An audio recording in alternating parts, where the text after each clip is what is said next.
gentlemen, welcome back to another episode of the Media Mania Podcast. I'm your host, as always, the Media Maverick. Well, to my right is my amazing co-host from the Talking Turnbuckles podcast, Angel, and our amazing guest for the night, the Flowin Samoan Anthony Toatele. Anthony, welcome to the show. What's up, guys? Thanks for having me. Yes, sir. Oh, thank you for coming on.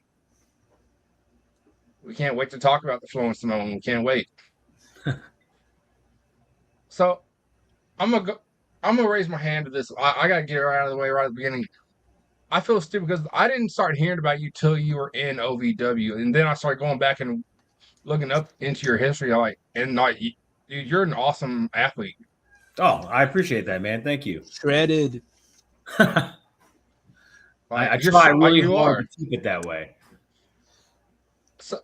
So, I guess my first question to you is, how did you come up with the name the Flowin Samoan? So the nickname or the moniker, the Flowin Samoan, actually was given to me. So prior to me, years ago, being a professional wrestler, I played football.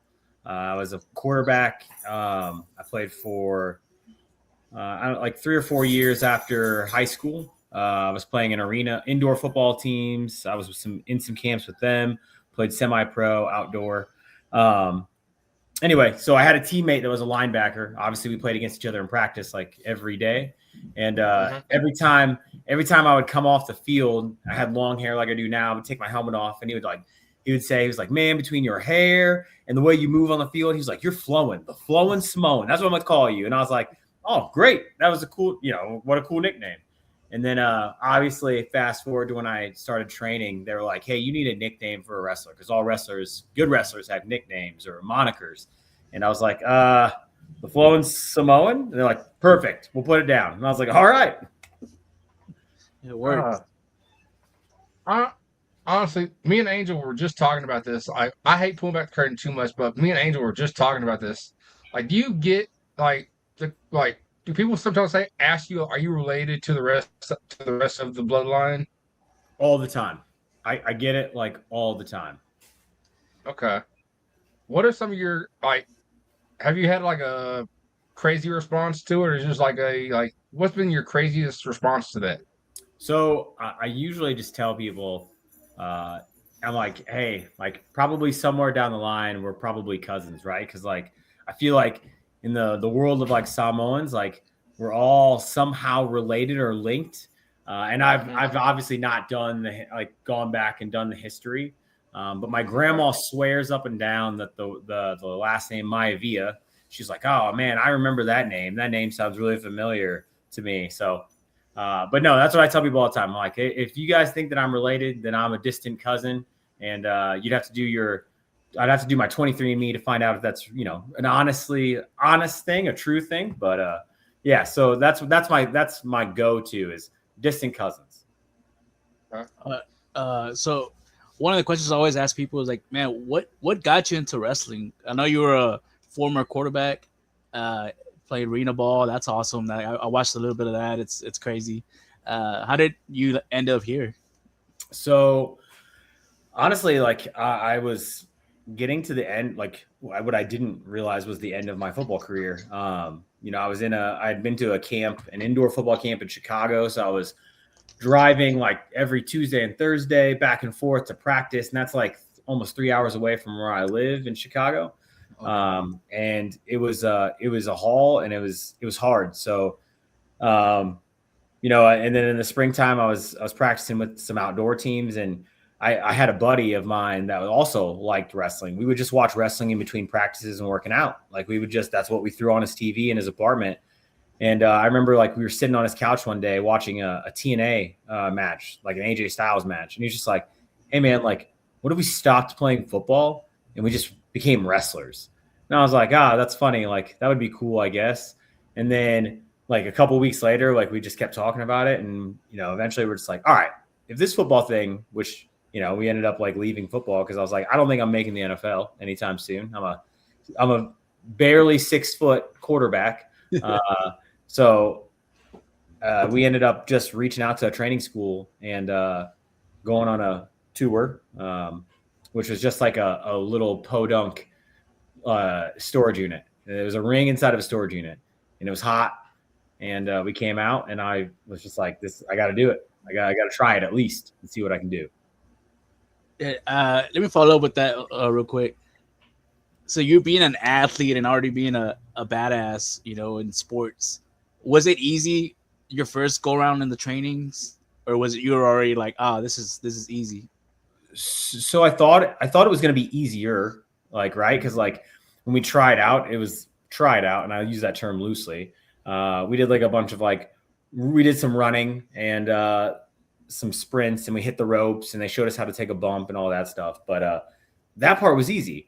And then there were certain things of, as I started to learn wrestling and the actual moves and stuff like that, like I was like, oh, some of the stuff is really easy. And then some things that I thought would be super easy were like the most difficult things. So I think I got used to it, but I was definitely more beat up training in wrestling than I ever was as a football player. Like there's definitely no comparison. So my crazy question, one of my top questions, this is like my very top question I wanted to ask you. With you being a part of OVW, with them having such a rich history with like creating so many stars, like the John Cenas, the Randy Ortons, the Batistas, the Brock Lesnars, what is that like getting to work with a company that has helped produce some of those stars? Man, that was the whole reason I started to work with OVW, was just because of that rich history. Like I can remember being young, like in high school, watching all of the guys you just mentioned, right? And then knowing as I became a wrestler, like, oh, they all came out of, OVW. And, when I got the opportunity and they reached out to me and someone said, I think you would be a good fit. I at this point in my career, I was like, yeah, let's give it a shot. Because again, despite the ups and downs that OVW's had over the last, 2 or 3 decades, they still are that place that those guys came out of. And, Cody Rhodes still talks about OVW to this day whenever he does an interview. So, and all his podcasts every time he talks. Yeah. So, and he still remembers the address, 4400 Shepherdsville Road. Like he remembers it. So, that's what drove me to start working with them. And the funny thing, to follow up on that, the funny thing is, for the longest time, I was like, okay, it's got to be in Ohio, right? It's called OVW. It's got to be in Ohio. But I didn't know this till I was like a teenager, almost an adult, that it's in Louisville, Kentucky. Like, it's an OVW. Why is it? It's called OVW. Why is it not called something else, Kentucky related? Yeah, I thought it was like, I didn't realize that it was in Louisville, Kentucky. And the crazy thing is, it actually used to be like, it's like right there on the border of like Southern Indiana and Kentucky. And it's still, the building is still there. It's the building that Cody was in. It's the building that all your guys came in, like Eugene and Rico and all those dudes, right? Like they all have come through there. So it's really cool to go down there on Thursdays and do my thing. It's beautiful. I don't doubt it. What besides OEW, where all have you traveled? I know a lot of people that we have on, they've been all over the world, and I just want to see where all have you been and where all have you wrestled, and your favorite place to wrestle besides OVW. Yeah, of course. So I've obviously been all over the Midwest, right? Midwest, the Ohio Valley, if you will. I've wrestled for a promotion called Rise Wrestling in Pittsburgh. Actually, my one time that I was there, I wrestled Lee Moriarty, who obviously went on to get signed by AEW. So that's a really cool, like, just him and I randomly got paired up, and then who knew that he was going to turn into, getting signed into AEW. I've wrestled in Salt Lake City for a place called Devotion Wrestling, Devotion Championship Wrestling. And honestly, that's probably recently, besides OVW, one of my favorite places to wrestle. And the reason is because, so my family, my Samoan side of the family, they all live in Salt Lake City. And I used to live in Salt Lake. But they've never seen me wrestle in person. So this summer I went on a vacation with my family, and I reached out to them and said, hey, I'm going to be in the area. I'd love to, come out and wrestle on your show. And I really think that, I could do something for you. We ended up selling out the whole building, like packed it out. And there was like, and when Samoans like come in with their family, I mean, there's like 40 to 50 to 60 people always. And that's how deep it was. So it was cool just for everybody to come watch me wrestle at that place and finally see me get to do it besides, watching it on TV or on YouTube. And then even in my hometown right now, Fort Wayne, Indiana, there's a place called Midwest Wrestling Combat, up and coming promotion. And I'm really, that one's near and dear to my heart because the guys that run it, I've been friends with for years. They all started wrestling around the same time I did. And here we are like trying to build something in our hometown. So yeah, those are like my favorite places. How nervous were you to wrestle for the first time in front of all your family? Man, actually, it's funny because I had said to someone in the back, they're like, a young boy had asked me, he's like, man, do you like ever get over the nerves? I was like, oh, I never get nervous. And then I was like, right before I stepped out the curtain, I was like, oh man, like my family is out there. It's not just like random people, right? It's like my aunts, my uncles, my cousins, my grandma, my grandpa, like so yeah, I definitely got nervous for the first time in a long time before I went out there. Okay. So my question is, it goes back to OVW. Like, were you there when they did that Netflix documentary, right? And if not, have you been able to talk to anyone that were there that were part of that documentary? What do you think of OVW getting that spotlight? So I had just the OVW documentary had happened, and so when I was coming in, it was kind of like this changing of the guard. So I missed that documentary, Okay. but obviously, I think it was good for OVW. It kind of put them on the map, let people see what OVW was about. Obviously, with any sort of reality show documentary, there's going to be some dramatic effects added, right? So, Of course. and there's a lot of people in that documentary that aren't really with OVW any longer. And I think, for what it's worth, I think that it was good. It brought attention to OVW, but then I think we're at this place now as like far as the locker room goes, since I've been there for a little over a year and a half. I think we're really trying to show the world that we're not just like this little engine that could wrestling promotion, right? I think we're trying to bring the honor and the notoriety back to what it was previously. So if you've watched the product in the last 6 months, you've probably seen we're trying really hard to tell great stories. We're having great matches.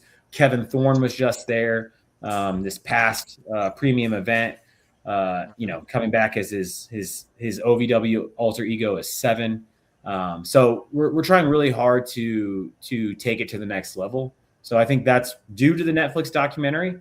But the rest of us in the locker room, we want to make it bigger, make it better. Of course.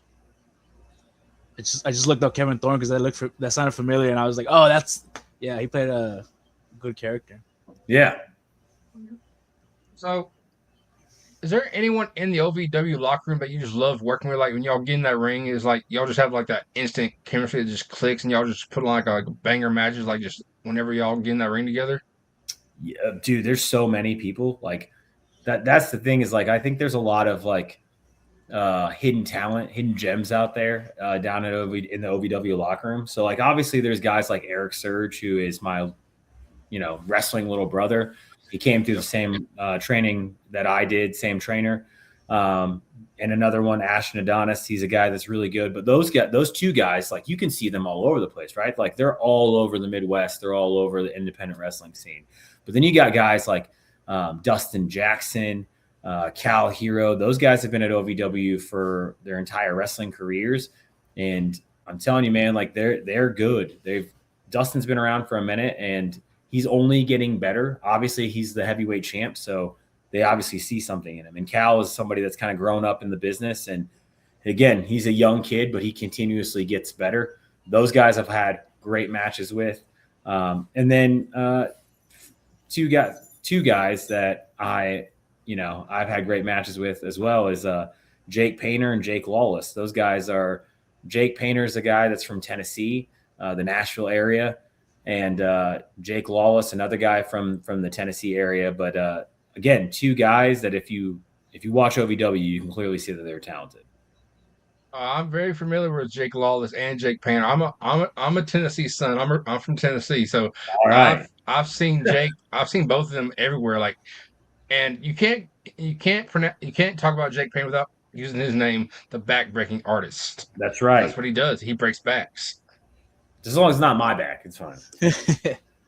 Hey, Anthony, let me ask you one question. What has been your favorite match as of your whole career? So, in my whole career thus far, man, I've had so many like cool moments in matches. The one that sticks out to me probably the most, though, is I had a match with Elijah Burke, the Pope, signed with NWA right now. But I love to tell people like, so as a kid, my family, we never got the opportunity to go to a WWE show live, right? So it wasn't up until I was probably 18 that I saw my first WWE show in person. And that was at that time, ECW was still a thing within the WWE sphere. Like they were owned by WWE and they had their own show. On that show, the main event of that night, I saw Elijah Burke and Kevin Thorne and a few other guys take on like CM Punk, Tommy Dreamer, Sandman in this giant tag match. I would go out with my friend. We went out with my friends afterwards to go grab something to eat at IHOP. And I saw those guys sitting in a booth at IHOP. Crazy. I was like, oh man, like they're larger than life. They're these TV superstars, right? Well, then fast forward, however many years, 10, 11 years. And I was in the same building, main eventing a wrestling show with Elijah Burke. So like full circle moment, like coming back. So that's probably the coolest moment just because I remember seeing him as a teenager and just being like, man, I hope one day like I can be that person, and then just having the opportunity to be that person, at least for one night against him. It's amazing, man. That's awesome. So my question is, it's all about you, Anthony. Like I've seen your pictures. Like you like, how much of your Samoan heritage do you use in wrestling? I've seen the necklace you wear. Like what kind? Like because as you know, you see like Roman Reigns, he's worn the Ulafala. Like does that what does the necklace that you wear represent?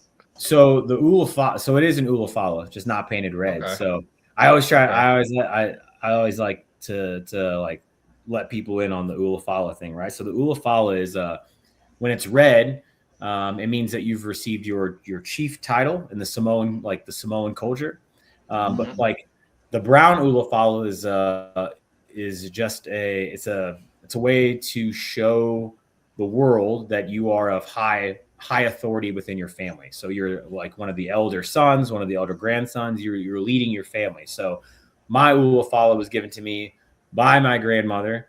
And I kind of shared with her a couple of years ago. I said, I really want to bring some of my Samoan heritage into wrestling, because at the time, like I really wasn't, like people called me the Flowin Samoan. It was just a nickname. Obviously I have the tattoos, but that was about it. And so her whole thing was like, you should wear the Ulafala. And she didn't know anything about Roman Reigns. She doesn't watch wrestling. So for her, the Ulafala was just a way to tell people like, this is for our family. You're doing this to hopefully make a name and make our family proud. So that's why I wear my Ulafala out to the ring, and I wear the lava, which is the wrap, if you will, when I come out, because again, it's just showing my heritage. And, I know there's got to be a Samoan kid somewhere that's like, man, what do I do? Just like me, like, what do I do if football doesn't work out? Well, there's wrestling. And, obviously you can watch it on WWE. You see those guys like the Usos and Roman, but there's other families out there. There's other guys that are doing the same thing. And the last year or so, like it's funny, I've connected with some of the other Samoans in wrestling just through socials, and we're out there doing our thing too, trying to make a name for our families. Oh, most definitely. I know you brought up the tattoos. Is there a meaning to your tattoo, or is like something we could tell the fans so they know? So tattoos. So like my tattoo I had started with just this portion when I was like 18. And then it just kind of grew. Like I started playing football. So I was like, oh man, like I want everyone on the football field to know that I'm Samoan. And so we went from my shoulder down to like almost my elbow. And really like the tattoo artist that we have, like he does my entire family. So the guy that did my first half of my sleeve, he had done tattoos for my uncles and my cousins. And so we all kind of have very similar like artistry. And so there's just like different symbols within like the Samoan culture that like mean different things. And then when I got my second piece, like this right here, This tattoo is kind of original Samoan tattoos are done like with the tapping. I'm sure you guys have seen that. And it goes from like your low back all the way down your legs. That pattern is typically used for at length. But my tattoo artist that did that part was like, that's used for people that are chiefs. He's like, I'm going to put it on in your tattoo because I believe that one day you're going to get your chief title. And so, and then obviously I've got other like little things in here. I have 3 kids. So I've got my kids like little symbols that, you know, mean something for them and their birth dates hidden inside my tattoos. So it all just tells, you know, a story of like family, good fortune, protection. All these symbols just put together mean, you know, hopefully that I'm bringing goodness and good things to my family. Man, I love that. I love the culture. It's awesome, and the tattoos are always amazing. Yeah, and as you were saying, Anthony, I have only seen one video of a old school tattoo being done. I think it was Jey Uso getting one done. I'm like, no way could I do like you just like no. I think I'm gonna. I want to try. I have tattoos, but you're not doing that to me. No. So there's another Samoan wrestler that I'm really good friends with, actually out of Tennessee. His name's Colby Carter. And Colby Carter and I have always got a joke where he's just like, he'll send me videos. He's like, I don't know, Oos. I don't think I could do it the old school way. And I'm like, come on, bro. And you. Let's go get him. I think I seen one UFC fighter that did it, Tuabasa, and that was insane. See, and you bring up Kobe, like I don't want to get too far into it, but like I call him, like I knew he was Samoan, but I call him the Samoan version of Ricochet because he just reminds me of Ricochet a little bit. It's the beard and the bald head. That's what it does. Kobe the Cold Carter. I remember him when I first saw him on the Tennessee scene. I'm like, this dude's TV ready. He looks amazing. Yeah, bro. And he got a late start, so I'm like, you bring him up, like, you're just giving love to the Tennessee boys. I love it. I love it. The Tennessee boys getting their spotlight. Colby's my dog, bro. Colby's my dog. It's funny because in the OVW locker room, right? Because Colby's now at OVW. Obviously he's Samoan, so him and we sit together. And then one day he was like, you know what, Oos? He's like, we need to let people know like this is our spot. So we never leave the same spot, and we put up a giant Samoan flag behind us, just to let people know that it's just like that's where we sit. Like Colby and we kick it all the time, bro. So do you have any crazy road stories or like any crazy fan experiences that you've had in your career? Actually, yeah. So speaking of Tennessee, I wrestled in Memphis, probably this is probably like 2017, 2018. Me and my buddies, like 4 of us went on a road trip in this place in Memphis. I can't even remember the name of the wrestling promotion. Paid for us to come down, and so we got a hotel room. And first of all, no one told us that like you stay in East Memphis. That's in Arkansas, number one. And where we stayed was not the greatest neighborhood. It was right off the highway. I don't think our hotel room was interesting, to say the least. Probably not the safest. But anyway, so we wrestled, and I wrestled a gentleman, and we went in. We had this great match, and he was a great heel. He was so good though that a lady in the crowd she promised that she was going to pull her gun out on him. And they were concerned that she actually had a gun in her purse. So in the middle of this match, the guy that I'm wrestling, like we're 10 minutes in, dips, and he just runs to the back. And so, of course, security's trying to usher this lady out, and there's like panic. She gets out, and she talks to security. I'm still, I go to the back. I come back to the wrestling ring. I go back to the back again. Eventually, they find out she did have a gun. She said, I'll take it to my car. She took it to her car. Oh, she had back, and we finished the show. Finished my match. But that's the craziest thing that's ever happened. Craziest. No security, huh? You just keep bringing up. You just keep bringing up places, and like Memphis is my hometown. Like, I'm from Memphis. Memphis is my hometown, and like Damn, I can't get the stink of Memphis away. Damn it.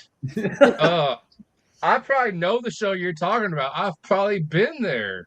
Oh, he knows the lady too. I do. I did. I listen. The rest of the place was awesome, and we had a great time. But it's the first time and the only time ever I've had to worry about someone in the crowd having a gun and wanting to possibly shoot the heel because he was getting so much heat. So let me ask you this then. Like, I'm sure you know there's a kind of big promotion in Memphis now run by Dustin Starr. Do you ever see yourself maybe popping into Memphis wrestling? Dude, I would love to. I think that there's room for Flowin Samoan on a lot of different shows, and you let him know if you want me to see me in Memphis, I'll come back. It's been a minute. Okay.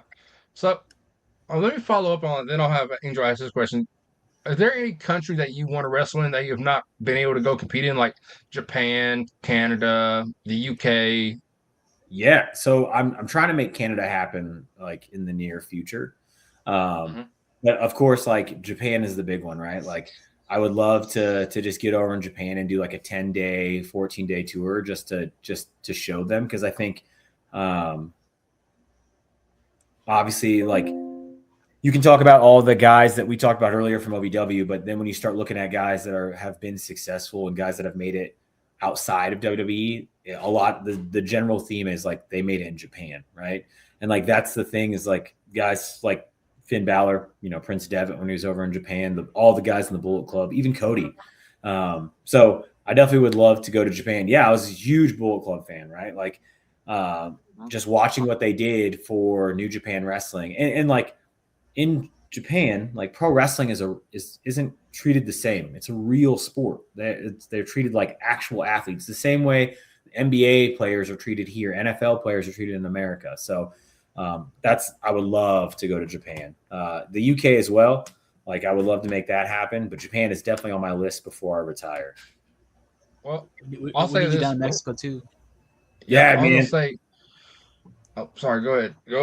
All I was gonna say was like if you ever do go to Japan, you get to actually compete there. You got to get your jacket. You got to get your Rivera jacket. You got to get it.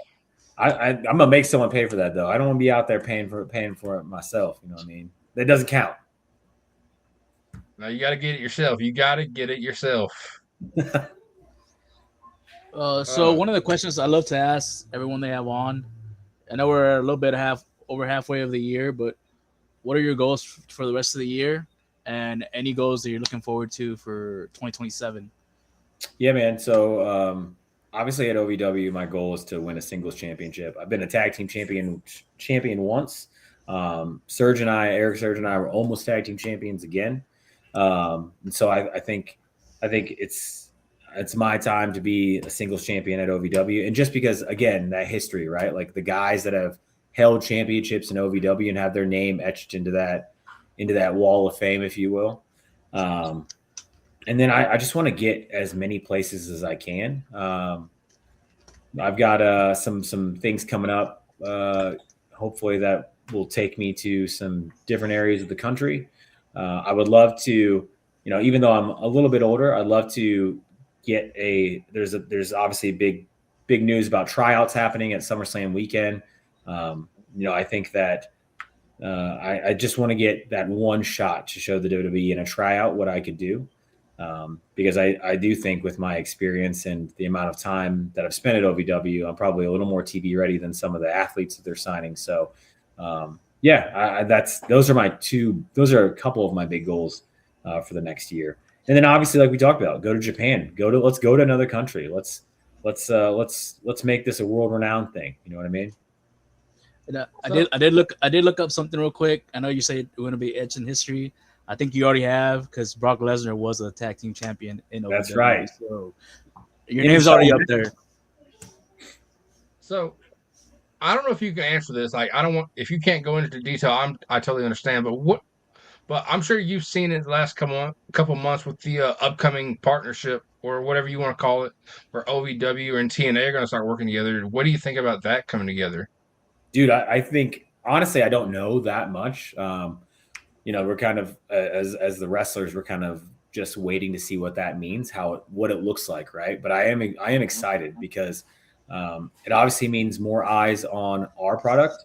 It means more opportunities for possibly us to go to TNA, or at least get guys from TNA to come to OVW, right? Because again, at least in my experience, like you can only get better at wrestling if you are competing with guys that are better than you, or guys that have had opportunities in bigger venues, bigger events. So for me, like I'm super excited to see what that all means and how it looks when everything is finalized.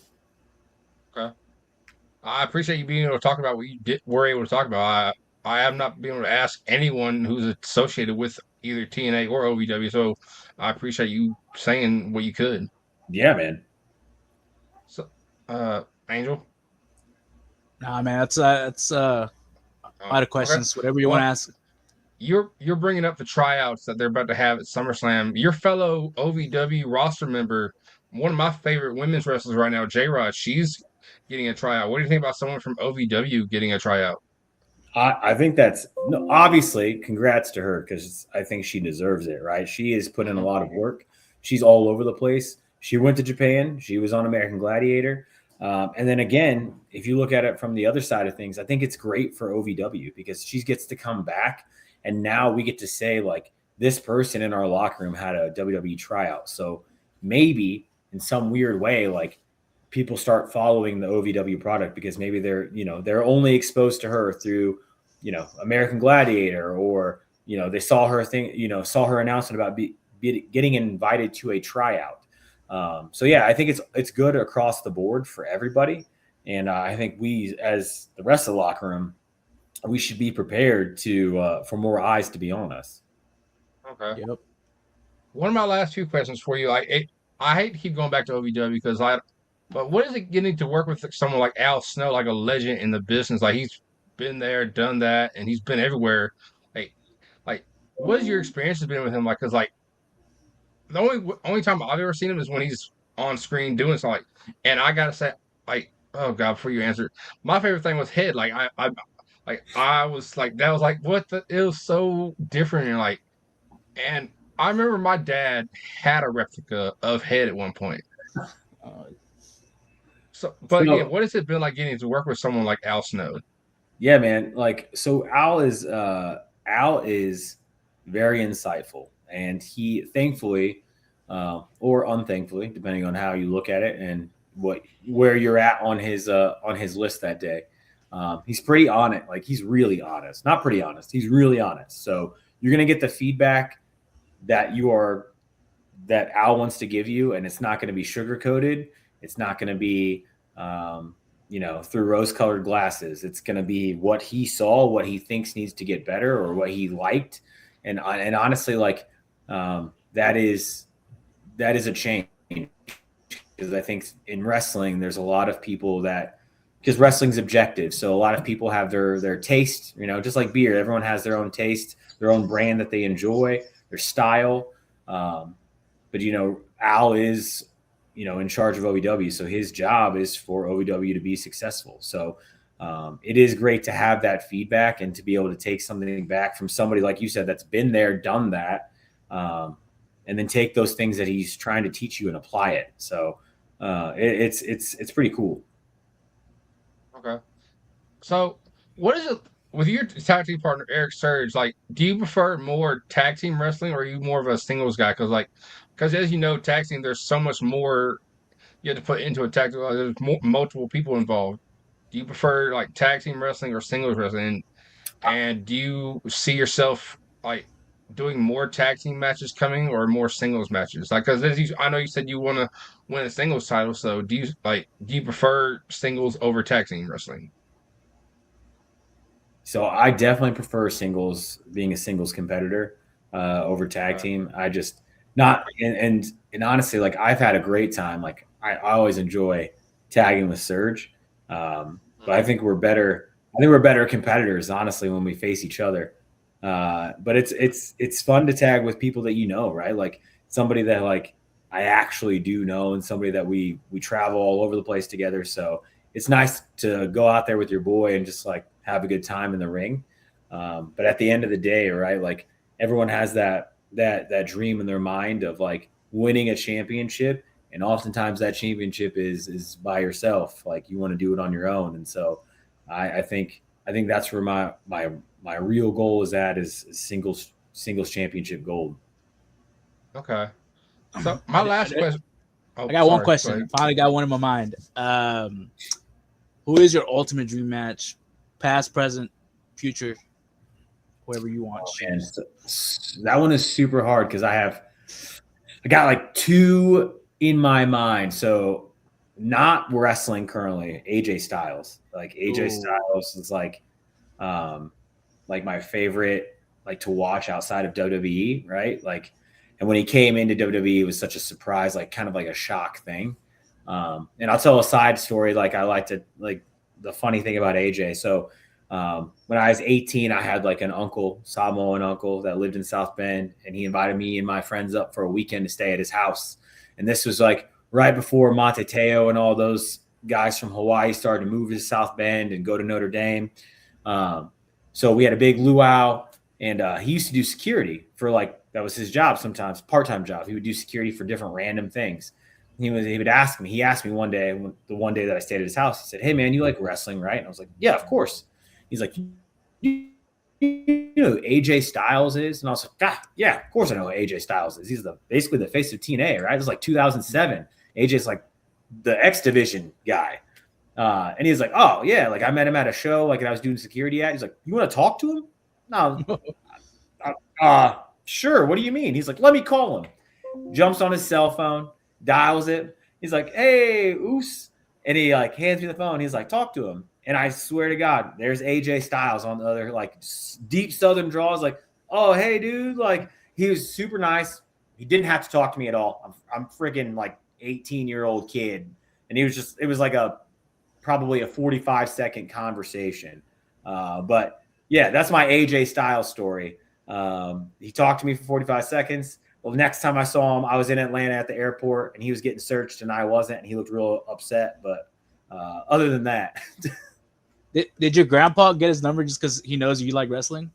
No, I think he saw. I think he just had his like he had a bunch of like TNA guys' numbers from back in the day because he just like he just knew them through security, and they're like he was a giant Samoan dude that did powerlifting. So like here's this guy that's like probably like 5'8", 300 pounds, and it was like going for bench press world records because that's what he would do in his off time. So he's just like this dude that had giant arms, and he was like, "Yeah, man, like I know a bunch of those dudes," and so it was cool for him just like dial AJ up. That's badass. Well, I was gonna say you might not get AJ, but I'm sure as you've seen, his son Avery has just gotten into wrestling. So maybe you won't get AJ Styles, but maybe you could get Avery Styles. Avery, yeah, that it would be cool. Nothing against Avery, right? But like it ain't AJ. Yeah. And the other one is obviously the other one for me is Nick Nemeth, like Dolph Ziggler. Oh, nice, man! Yeah, he's killing it. Yeah, I think I would love to wrestle that guy again, like somebody that was a real shooter, like awesome amateur wrestler, awesome professional wrestler when he was in the E, and he's still doing his thing in TNA. So I think that would be a great match. I always find it hilarious. He's like, "Oh yeah, I wanted to be a pro wrestler, but I didn't know how to get it, so I just did real wrestling, thinking I was gonna get in." Dude, it always cracks me up. Yeah, man. Yeah. So my final question to you is, Anthony, where can fans that are maybe just discovering the Flowin Samoan, where can they go support you? Like, I know you probably have merch that you sell at shows and all that, but like for fans that can't go to an OVW show, or if they can't attend the show you're at, where can they go get some of your merch at? Yeah, man. So all of my merchandise, I have a prowrestlingtees.com store. You can just search my name, Anthony Toatele, in the Pro Wrestling Tees, and it'll take you to all of the t-shirts I've had. I've even got t-shirts that are up there from, I guess they would call them retro t-shirts now because I've had them for so long, right? So lots of designs up there. And then, yeah, like you said, if you see me at a show, like I usually have merch 8x10s, but follow me on all my socials. I'm the same across all Facebook, Instagram. I don't really use TikTok, but I do have a TikTok. It's just at Anthony Toatele. Yeah, man, like I'm always looking for, to interact with fans and answer questions. And I love doing these things because I want people to get to know me, like the real me. And, this is why I wrestle. Here's the reasons why I wrestle. Asking because we had something made, a little QR code. If you go to that QR code in your top left-hand corner and scan it, it'll take you right to the Flowin Samoan Pro Wrestling Tee shop. Make sure you pick up some of his merch. I've checked it out. It's some awesome designs, and I ordered one earlier. I ordered one earlier today because today was payday. I appreciate that. Let's go. So, what would you leave our listeners with? Like, if you had to leave them with anything, would they like say they want to get into wrestling, or like they're an athlete like you and they're like seeing their like sport they're playing, it's not working out for them? What would you leave them with? I would say find a respectable school to go to, right? Because I think that's the biggest thing. And then just remember that like wrestling is a business. That's why we all get into the wrestling business, is because it is a business. All right, we're all trying to make money, and it can be tiresome. It's going to be hard, but as long as you have a good group of people around you, whether they're good wrestlers or a good family or your friends outside of wrestling. And the last thing I would tell them is make sure you have a backup plan. Don't get lost, because I watch guys all the time like not know who they are outside of wrestling. And I didn't really get wrestling, and I didn't feel like I was really successful or really understood it until I, stopped trying to be a wrestler like all the time, right? Like I'm somebody else outside of wrestling. So it kind of puts perspective on the whole thing. And once you have perspective, wrestling is super easy. Not super easy, but it's easier than you try to make it out to be, right? Because in your head, you're always in your head thinking, I got to be the best. I got to be the best. Nobody knows that you're not the best. If I think I'm the best today, maybe I think I'm the best tomorrow. That's all right. But there's just perspective. Have a backup plan and know who you are outside of the wrestling business. It's awesome. That's awesome words of encouragement and awesome advice. And I want to thank you, Anthony, for coming on, giving us some of your time on this Friday evening. I've enjoyed this. I've getting to hear how the Flowin Samoan can be, getting to hear some crazy stories about your Memphis experience. So I've enjoyed it. I'm sure Angel has enjoyed it, and I can't wait for it to be out. As always, ladies and gentlemen, if you've ever seen the ending of an episode of the Media Mania Podcast, you know how this goes. I'm your host, as always, the Media Maverick Michael, and this has been my awesome co-host from the Talking Turnbuckles Podcast, Angel, and this has been our awesome guest, the Flowin Samoan Anthony Toatele. And as always, ladies and gentlemen, make sure you catch us on the flip side.